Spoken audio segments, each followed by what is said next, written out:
Hello everyone and welcome to this video. Today I will show with you how you can the process to return and the refund item on CNfans. So guys, to return, follow the steps and the last 30 days. If the 30 days has passed since your purchase, you can't offer a full refund or exchange. This is the first step.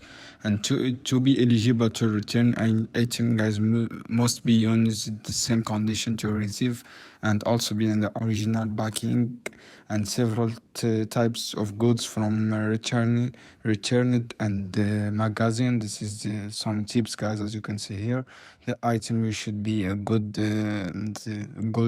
ETA or good state. And to complete your return, you require receipt, a proof of purchase, and you have the proof of purchase, guys. And this is how you can do. For the refund, guys, you should be receive it inspected, and you will send your email that you have received return. You will also notify approval, rejection on the days.